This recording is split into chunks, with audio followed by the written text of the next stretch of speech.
الحياة شوقا إلى المولى أتاي أسلمت روحي للإله. أعوذ بالله من الشيطان الرجيم. بسم الله الرحمن الرحيم. الحمد لله والصلاة والسلام على رسول الله وعلى آله وصحبه ومن والاه. أما بعد. Hürmetli qarindoshlarimiz, bugun sura Niso'ningki 13-oyatiga keldik. Ilgirki oyatlarda Alloh subhanahu va taolo miros masalalarininki inchki tafsilotlariga oid ahkomlarni bayon qilib bo'lgandan keyin oyatda şu meselelerninki, şu ahkamlarning, şu ta'limotlarninki biz to'xtashga tegishli bir chegara ekanligini, ondan o'tib ketish, hatto ba'zi yaqinlashib bo'lmaydigan ahkamlar ekanligini, ya'ni chegara ekanligini ifodalab da'tudu tilka hududulloh va man yuti'illaha va rasulahu yudkhilhu jannatin tajri min tahtiha al-anharu khalidina fiha وَذَٰلِكَ الْفَوْضُ الْعَظِيمِ. Yani şu Allah'ınki çek-çigirleri bulup, kim Allah'ın Resulu'na itaat kılıdıken, Allah onu astıdın östenleri ekip durgan cennetlerge kirgizdi. Cennetlerde mengü kalıdı. Şu hakiki büyük bir nicatlık, büyük bir qutuluş degan şekilde Allah subhanahu wa taala 13-oyatda bizga ilgirki ahkomlarni tatbiqlamaslik haqida bir ta'limot berdi. Ya'ni oyatdan chiqib turibdi, bugungi oyatda faqat ahkomlarga qanday muomala qilish, qanday pozitsiyada bo'lish haqida eskartin bo'lyapti. Yana ahkom yo'q. Masalan, ilgirki oyatlarda sapla mirosga oid kichik tafsilotlarga kirgan ahkomlar var. Bu oyatda unda ahkom yo'q. Faqat qanday qilyapti? Yuqorqi ahkomlarni tatbiqlash haqida bizga eskartish va buningki mukofot sifatida qiyomat kuni esa bizning erishadiganimizni qanday qilyapti? Bayon qilyapti. Oyatdagi had, hudud ifodasi bor. Tilka hududulloh. Bizning Uyg'ur tilimizda buning o'zining haddini bilish kerak. Haddidan oshdi degan ifodalar bilan ifodalansa, ya'ni birisi chegara, fasil degan ifodalar bilan ifodalanadi. Bu normalda bizning tushunishimiz uchun chegara, fasilni bir misol bilan ifodalasak, bo'libmi biz ko'p hollarda shu zimin, yer terilg'o yoki o'ltiroq ziminlarni o'zaro qo'lon qo'shillar bilan qana qilish uchun, ayirish uchun o'tirib tortadigan chegirni biz nima deymiz? Chegara, fasil mush shaklda ifodalaymiz. Ya'ni bu nima degan gap bu desa, buning haqqi buningga o'tib ketmasin, buning haqqi buningga qana qilib ketmasin, o'tib ketmasin degan bir nuqtadan bir chegara siziladi. Ya'ni xo'sh, masalan deyli bir o'ltiroq zimin bor deyilsa, buni bir misol deb tushunaylik. Men bilan xo'shnamning zimini o'tirida bir chegir bor. Chegirning bu tarafi mening, o tarafi xo'shnamning. Men samoqchi bo'lgan uyim yoki binoni shu yerga taqab solaman, xo'shnam shu yerga taqab soladi. Mana bular mush chegara bizning haqqimizning birisiga o'tib ketishning oldini oladigan chegara. Bu bir misol. Yeni bir misal mı? İki misal keltirishimdagi sababni sal turib deb beraman. Bir terilg'i yerim bor. Terilg'i yerimizning bir chegarasi bor. Xo'shnam o'zining yeriga nima teriydi, bug'doy teriydi. Mening yerimga masalan shol teriymi, guruch teriymi? Bug'doy bilan guruch nega tabiiy o'xshamaydi? Masalan deylik, misol qilyapman-da. Buğday əmələn bilimiz normal zimində əhvalға qarab durub soğurulub terididir. Amma şal davamlıq su ilə dururdu. Buğday terig'inga o'xshamaydigan ba'zi dorilarga u bu ketidi hamdi shalga. Agar ikki qo'shna chegarasini tam asos qilib turib, masalan shal terig'an men butun terig'a yerlarimning hammani chegaraga taqab turib tersam, men terig'an shu shal va qilayotgan ishlarim qo'shnamga zarar selishi mumkin. Mayada Manga qo'yiladigan mas'uliyat nima desa, chegirdan biroz yiroq turib, aralıqda bir 2-3 metr yer qo'yib qo'yib, men boshlagan suv va chachqan dora xo'shnamning bug'diga ta'sir qilmagudek daraja, chunki men shaltiryapman. Arliq qilib qo'yish mendan talab qilinadi. Ya'ni chegaraga ikki xil muomala qilinadi. Birisi shu chegaraning tugigacha berib muomala qilsak bo'ladi. Yana birisi biroz o'rin qilib qo'yamiz. Mushu nuqtadan ikki misol keltirishimning sababi bu. Qur'oni Karimda Allohning chegiralariga ikki xil ifoda qo'llanilgan Qur'onda. Birisi Sura Baqaradanki 229-oyatda biz buni shu yerda o'qib o'tib ketib bo'lgan bir asl o'tay. Tilka hududulloh fala ta'taduha. Yana birisi Sura Baqaradanki 187-oyatda Tilka hududulloh fala taqrabuha. Birinchi oyat deydi. Ana shu Allohning chegirasi o'tib ketmanglar ovqatga. Ana shu yerda turinglar deyapti.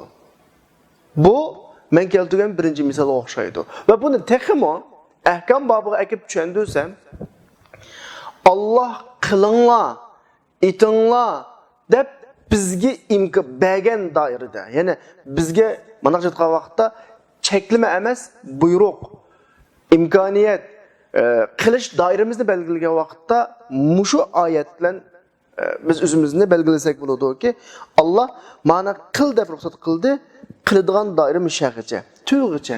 Bayatdan akagan birinchi misolimga o'xshaydi. Tuyg'icha. Bu buyruqlardagi chekchigara. O'tib ketmaslik talab. Qarshi tarafga shu chekchigaraning tug'di to'xtaymiz. Ikkinchi oyatda tilka hududulloh fala taqrabuha degan ma buyruq, av Allohning chekchigirasi yaqinlashmanglar degan bu buyruq cheklimilarda bo'ladi. Qur'oni Karimning ahkomlaridagi cheklimilarda.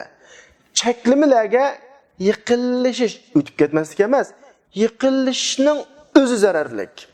O'zi zararlik. Birinchisi fala ta'taduha mulkiyat. Men qiladigan ishlarda, tasarruflarda bo'ladi. To'xtaydigan ham shu. İkincisi fala taqrabuha cheklimilarda, harom ishlarda bo'ladi. Uni o'tib ketmaslikdan bakroq yiqilmaslik talab. Masalan, Qur'oni Karimdagi bir mushunga munosabatli oyatlarga qarab baqsak, Qur'onda haroq haqida haroq ichma degan buyruq yo'q. Nima deydi? Innamal khamru val maysiru val ansab val azlam rijsun min amali shayton fajtanibuhu. Nerutu deyapti. Nerutu. Yaqinlashma deyapti. Cheklimilar babida. Adem aleyhissalatu vesselam bilan Havo aleyhissalamga jannatda bu daraxtdan yemanglar deblam qo'ymasdi. Nima deydi? Va la taqraba hadhihi shajarata. Yaqinlashmanglar deyapti. Ya'ni bu xil chegara, men sizlarga ikki misol oldim ya az ilgari. Zarardan saqlanish uchun yaqinlashmaydigan chegara. Xuddi men terigan shalning zeyni qo'shnamga bormaslik uchun, yetmaslik uchun arada bir 2-3 metr yaqib qo'ygan taklan bir ish. Hudud ma'yatki tilka hududullah degi hudud bizning Qur'oni Karimning ifodasida ikki xil. Birisi o'tib ketmaydigan, shu yerdan to'xtaydigan chegara, yana birisi yaqinlashmaydigan chegara. Masalan, shu yaqinlashmaydigan chegara haqida yana Rasululloh shu cheklimilar haqida mana bir hadis bor. Al halalu bayyin val haramu bayyin. Halal ochiq oshkora, harommi ochiq oshkora. O'ttirda shubhilik ishlar var. Ko'pincha kishilar buni bilmaydi. Kim bu ishlardan o'zini saqlab, neri tursa, o'zining izzati va dinini saqlagan bo'ladi. Shubhilik ishlarga tushib ketgan odam asosan harom ishlarga tushib ketgan bo'ladi. Chunki yiqilishib qoldimi, ketib qolishi aniq. Xuddi chegirda qo'yib odamga o'xshaydi. Shu chegirning ichiga kirib ketish ehtimoli favqulodda nima yuqori. Diqqat qilinglar. Har qanday bir podshohning bir chegirasi bo'ladi. Allohning chegirasi haromlari. Jasad badanda bir parcha go'sht va yaxshi bo'lsa butun badan yaxshi bo'ladi, yomon bo'lsa butun badan yomon bo'ladi, u bo'lsa qalb degan hadisda cheklimilarning xarakterini Rasululloh bekitdi. Cheklimilarning qishidlam turish talab qilinmaydi, balki yiqilmaslik talab qilinadi. Yiqilmaslik talab qilinadi. Haroq ichmaslik talab qilinibla qolmasdan yiqilmaslik, haroq so'rilur olmaslik. Haroq ishtig'allar bilan aralashmaslik masalan. Zina qilmaslik bilan emas, uning ilgirki muqaddimalaridan tortib cheklanadiki, boshqalarga o'rinsiz qarash, nomahramlar bilan zaruriyatsiz paranglashish degandek mushularning hammasi cheklanadi.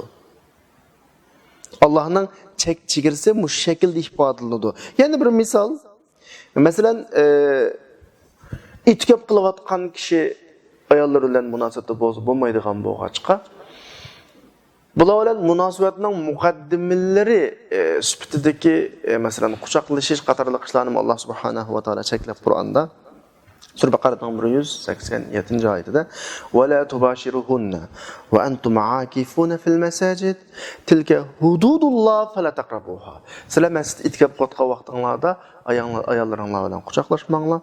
Ana Allohning chegarasi shu ya'ni yiqillaşmanglar deyapti. Buni biz hozirga qadar nima deyapmiz oyatning 5-dan tortib, bugungi oyatimiz nima bilan boshlangandi?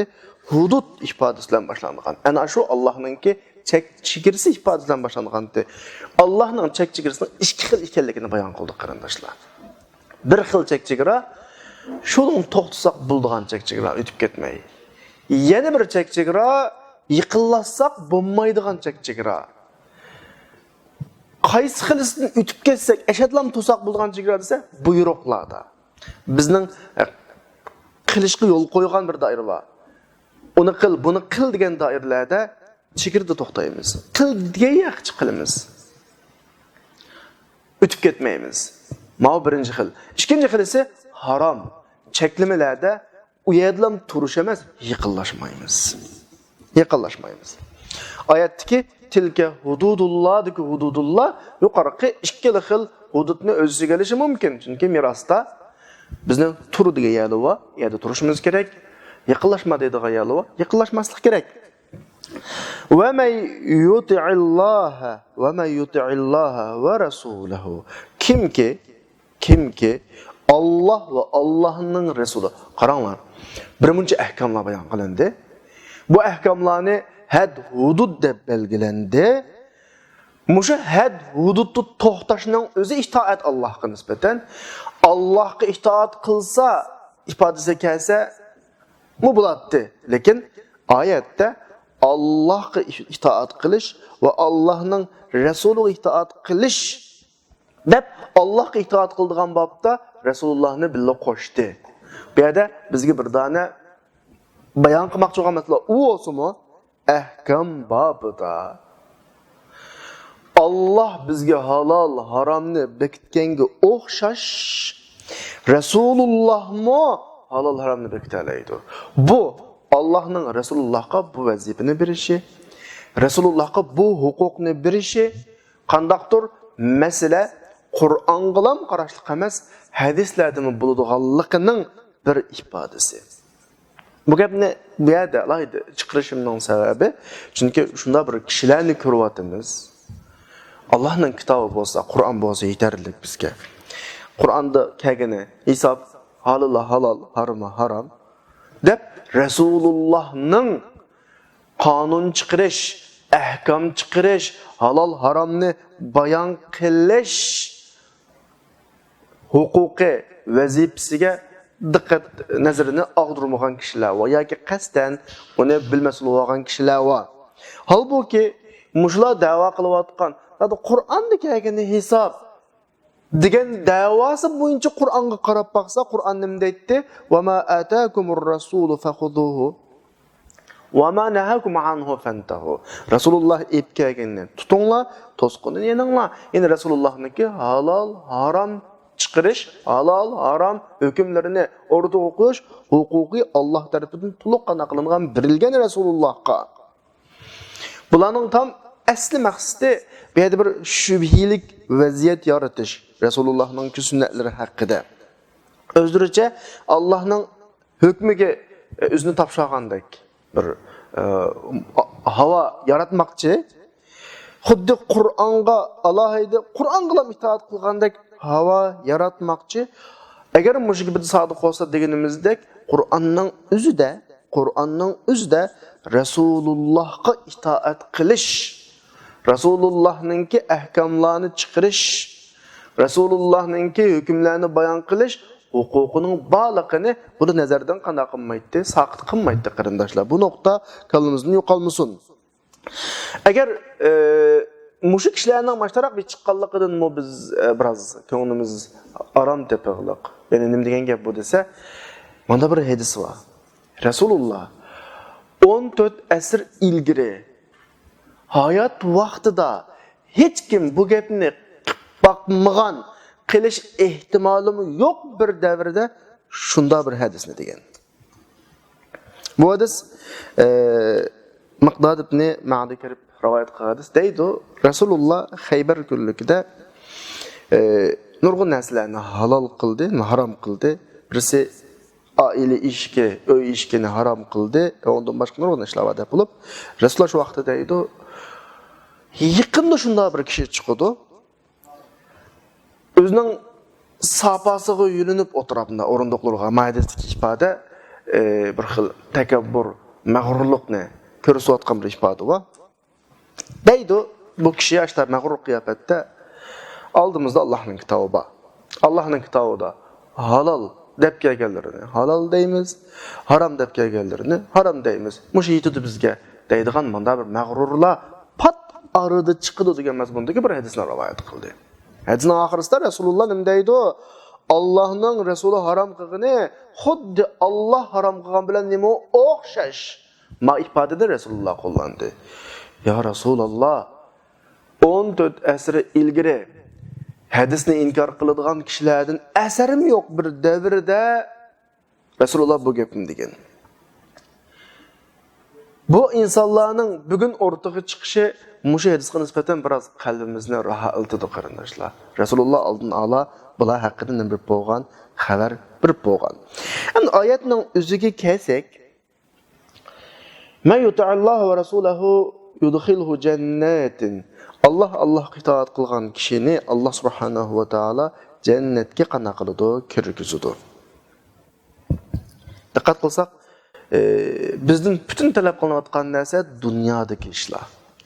Va buning mukofoti oxiratdagi ish. Mishadan biz bir narsani olamiz. Dinning temisi dunyomi, oxiratmi? Dunyomi, oxiratmi? Jannatga kirgizish dinning ta'limot manhajlaridan bir manhajmi yoki faqat dunyodagi shu dinning manhaj ta'limotlarining tatbiqlanish ahvoliga qarata bir mukofotmi? Tabiiyki, din dunyo haqida bahs qiladi. Din dunyo uchun yaratilgan. Dinning ahkomlari dunyoda tatbiqlanadi. Ya'ni bir og'izga xulosalasak, din temisi dunyodagi insonning ish faoliyat, yashash shakllari. Oxirat uchun hech aloqasi yo'q. Oxirat uchun esa faqat dunyodagi shu din temisi o'ziga olgan bir butun imtihon dunyosidan o'tganlarga nisbatan mukofot dunyosi. Shunga chiqib berdi bizning xulosamiz, oxirat dinning temisi emas, dunyoning temisi. Kishilar turib dinni dunyodan ayirib etishga urinayotdi. Xuddi din degan hamallam u dinning butun ishi oxiratdagidek. Yo'q. Dinning butun ishi dunyo bilan. Dinning butun ishi dunyo bilan. Dunyodagi hayotimiz bilan, sulukimiz bilan, yashash metodimiz, yashash usulimiz bilan bo'ladi. Ammo oxirat mush dunyodagi shu yashash usulimizningki natijasi sifatida ya mukofot ya jazo bo'lib bizga qana qiladi, beriladigan bu shaklda tushunish kerak. Xuddi bir imtihon bilan o'quvchininki 1 yil ichida o'rgangan butun darslarining ahvoliga o'xshaydi. Ya'ni butun o'quvchininki 1 yilda dars o'rganishi imtihonni asos qilib o'rganamdi yoki imtihan bütün bir yillik o'quvchiga belgilangan darslikning temisimi yoki darslik imtihonning temisimi? Ya'ni bu yerda qaysi asos degan bir nuqta chiqadi. Tabiiyki, imtihon faqat bir sinov. Misol deyapman-ku buni. Ammo o'quvchiga asosli bir yillik belgilangan darslik programmasida bilimni o'tish maqsadi ya. Shunga o'xshaganlarni bir tushunsak bo'ladi. Biraz o'qitish biraz qiyin bo'lib qoldi. Ya'ni texmi tushundirsam dinning ta'limotlarının ahkomlarining oxiratlashi yo'q. Bir og'iz gap. Oxiratda bo'ladigan butun ishlar mushu din ta'limot ahkomlarining dunyoda tatbiqlanmasligiga qarab turib berilgan mukofot yoki jazo bo'ladi. Bu shaklda tushunsak bo'ladi qarindoshlar. Ya'ni bu dunyodagi imtihonda ötəligellerge mukafat bilen, ötənməgəllerge cəza bilen cəza beriladigan bir tərəf. Hergizmi dinning dünyadan ayrıldığan heç tərəf yox. Əksicə dinning asas temisi dünya. Şoňaşqa din bilen dünyanın oturusunu ayırmakçı bolganlarga biz nem deyimiz? Yoq deyimiz. Kesillik bilen. Çünki dinning ahiratla işi yox. Din dünyanın işi. Dünya dindən əsla və əsla ayrılmaydı. Texmi yeni bir misaldan düşündürsem, din ziraat teriş vaqti yoki terildigan o'rin, oxirat ziraatning hosulini oladigan yer. Bu qadar. Bu qadar tushunsak bo'ladi. Endi oyatda "Va men yuti'alloha va rasulahu yudkhilhu jannatin tajri min tahtiha al-anhar." Jannat. Buradagi qo'llangan ifoda ko'plik ifodasi. Kim Allohning rasuliga itoat qilsa, uni jannatlarga kirgizadi. Jannatlarga, ya'ni köplik bir şekilde geldi. Kur'an'da muşnun oxşayan ifadelerini ait köp taraflarda. Mesela biz Sur Fatiha'nı okuvatqa vaqtimizda iyyaka na'budu va iyyaka nasta'in. Biz sana ibadet qilamiz, sendilla yardım tilaymiz. Aslında men şahsen men o'qish bütün bilan iyyaka a'budu va iyyaka asta'in. Men sana ibadet qilaman, sendilla yardım tilayman deb men ifodasi qo'llanishim kerak. Lekin Qur'onda biz ifodasini qo'llanadi. Bütün müminlerinki bir gövde ekanligini ifodalash. Şuna o'xshagan masala. İşte bir köplük, birlik qo'llanish shaklları var. Endi ma oyatdagi jannat ifodasi var. Shunga munosabatlik bir izlengenimizde bunda bir ahvolni bayqaymiz. Masalan, sura Ar-Rahmonda "Ve limen khafa maqama rabbih jannatan." Robbidan qo'rqqan kishiga ikki jannat var deydi. Belki şu vaqtda kallamızga bir sual kelishi mumkin. İki cennet, qaysi iki cennet o? Ma ayette cennetler, bazı ayette cennet dese, biz bunu bunda qarab baqsaq, Sura Ar-Rahmondagi bir masalaga qarab baqsaq, Sura Ar-Rahmonning boshlanışı Ar-Rahman allamal Qur'an xalaqal inson. İnsonni yaratdi. İnson bilan boshlanadi.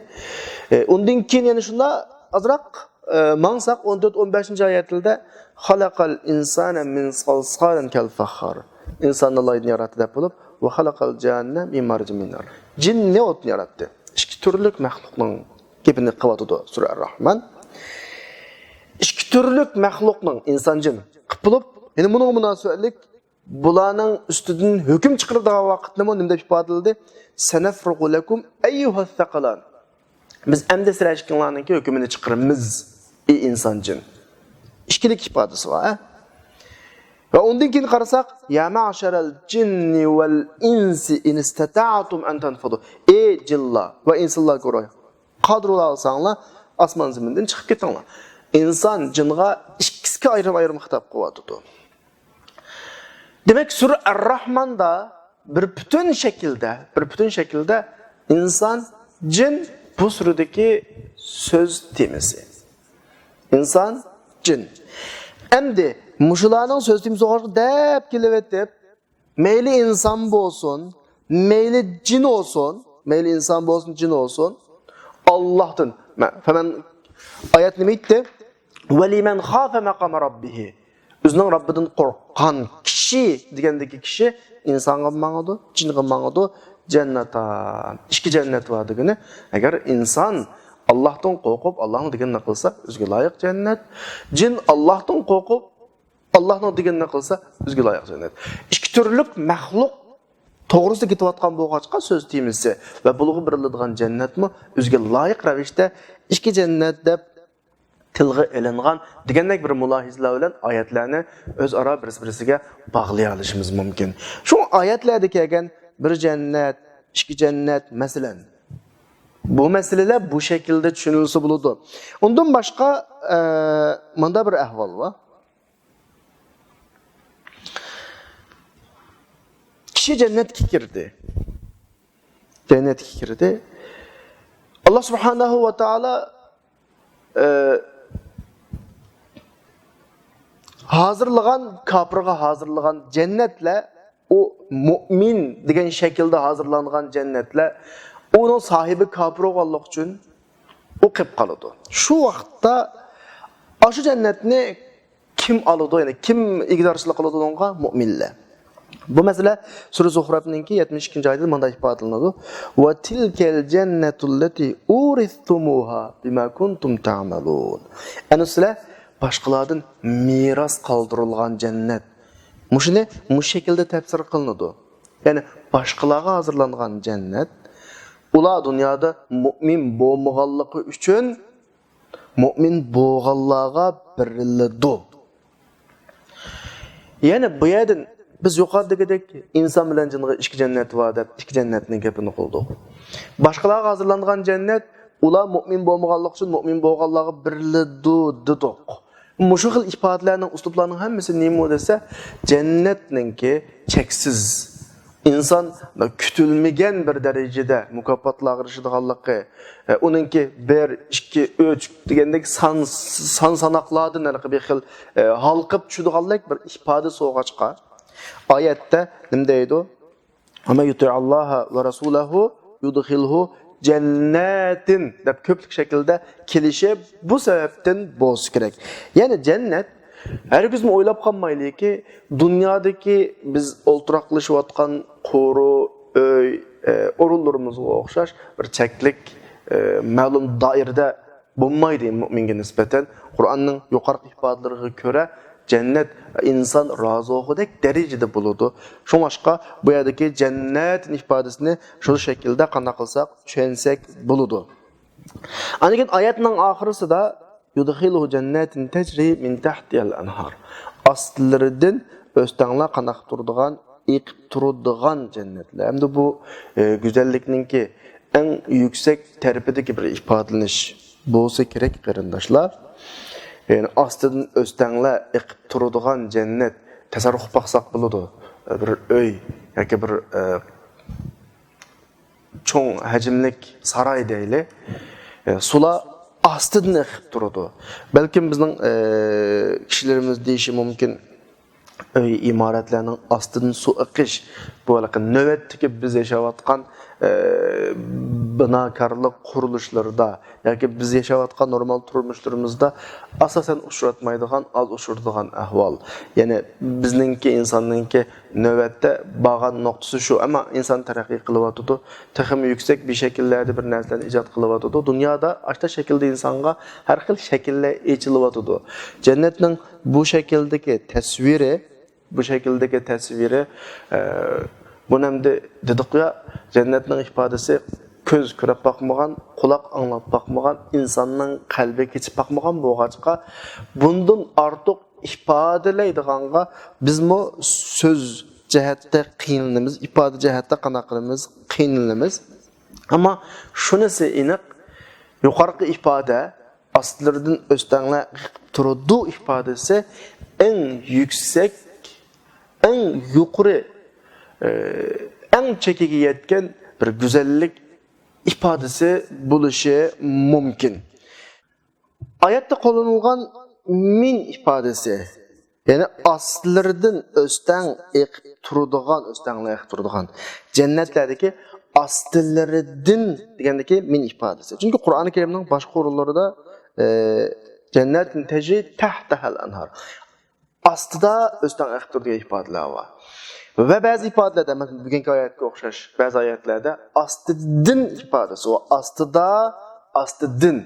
Hem de biz o ayetlerini öz joyida ma'lum şekilde tushundirdik. Astida iqib turadigan ifodani. Ma ayet kelgan vaqtimizda astidin ifodasi arab tilida min degan so'z ma'lum narsaning boshlanish nuqtini ko'rsatadi, nuqtasini. Shu nuqtadan biz bu minning bu yerdagi ifodasi nima desa, minning bu yerdagi ifodasi nima desa, bizning tushungan doiramizda inson ba'zi narsalardan inson bo'lish bilan ansiraydi, shu. To'xtab qolarmi? Tugab ketarmi? Men ayrilib qolarmanmi deydigan bir xil qo'rqinish, andisha tuyg'usida insonlar qanday ishda.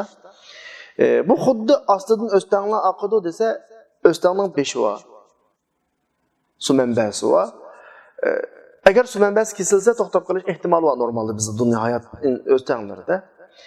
Mushaydim Allah subhanahu wa taala ensirashga kichkina yushib qo'ymaganki, min ifodasini qo'llanish orqali bu o'stangning eqish manbasi jannatning o'zidan. Ma ifodasiga qarang, o'stangning eqish manbasi jannatning o'zidan. O'stang jannatning o'zidan chiqib, o'zining ostidan oqadi. Ya'ni ikkinchi bir tarafidan to'xtab qolish ehtimoli asla va asla mumkin emas degandek bir xil xotirjam qilish uslubini bu yerda qana qilingan, qo'llanilgan. Andikin oyatning oxirisida Halidina fiha biz yuqorqi tasvirlardan jannatning jannat ko'plik shaklda ifodalanishlardan ostidan o'stanglar eqib turadi. Andikin bunun üzdüksiz mengülüklük ifadesini mindin mesela to'xtab qolmaydiganlik ifadesini olgandan keyin kallamızda biz tasavvur qilolmaydigan bir jannat paydo bo'ldi. Chunki har narsaninki darajasi, ahvoli shu narsani yaratuvchining ahvoliga qarab bo'ladi. Kishi qanchalik kuchli bo'lsa, paydo qiladigan, ijod qiladigan narsa shunchalik bo'ladi. Bu amaliyotga masala. Endi bu jannatning go'zalligi, bu jannatning tasavvuri jannatning egisi bo'lgan Allohning kuch qudratininki kamoliligi va uning tasavvuriga qarab bo'ladi. Tabiiyki Alloh subhanahu va taolo mutlaq kuch sahibi, mutlaq qudrat sahibi, mutlaq kamalat sahibi bo'lg'achqa jannatninki nim bo'lishi, go'zal bo'lishi, eng biz tasavvur qilolmaydigan darajada go'zal bo'lishi bu tabiiy ahvol. Va shundaqla bu jannatni yaratuvchi bo'lgan zot hayyun la yamut zot bo'lg'achqa bu Alloh yaratgan jannatmi shunda jannat bo'ludiki halidina fiha. Buningda mengu qoladigan, buning nihoyati yo'q. Ne onunga kirgan mu'minlar ölmeydigan, ne o cennet ölmeydigan derecede mengülüklük bir süpti bu cennetki qana qilingan birilgen.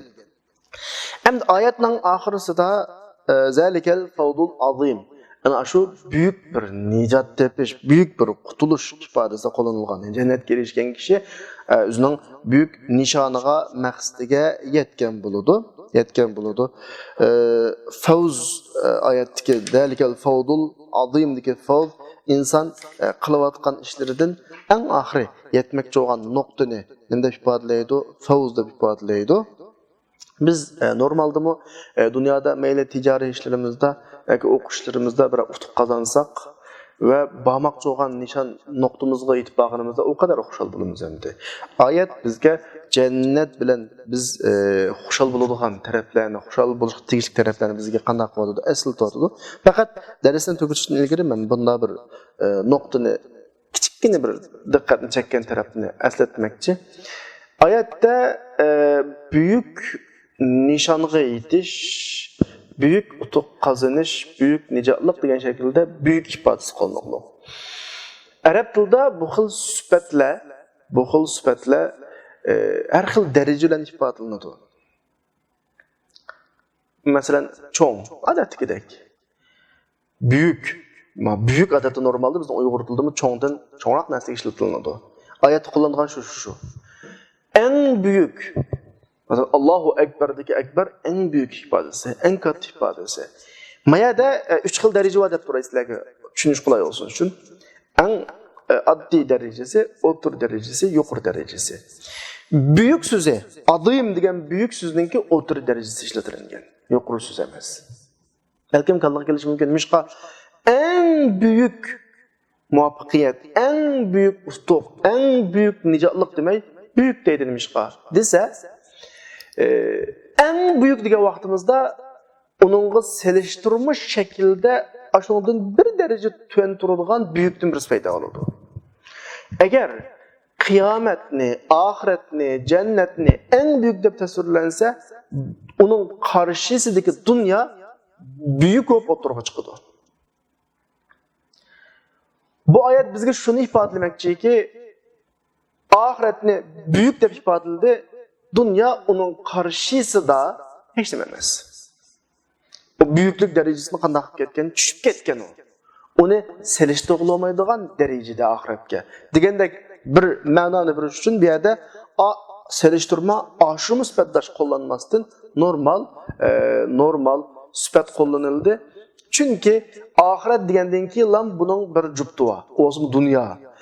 Ahiretni büyük deb tasvirlasak, dunyo uning qishida büyükning qarshisi bo'lgan nachar, tuvan degan holatda sabit tiziladi. En büyük desek, dünya onun kaşığa büyük degan sübet bilan qatağa tiziladi. Dünya ahiretga nisbatan hech qanday bir nimaga ega emas, ijobiy sübetga ega emas. Ya'ni ahiretga selishtirib bo'lmaydigan darajada. Shunlashqa bu yerda al-a'zam, en büyük nicatlık, ahiretdagi nicatlık degan tasvirini qo'llanmasdan büyük nicatlık.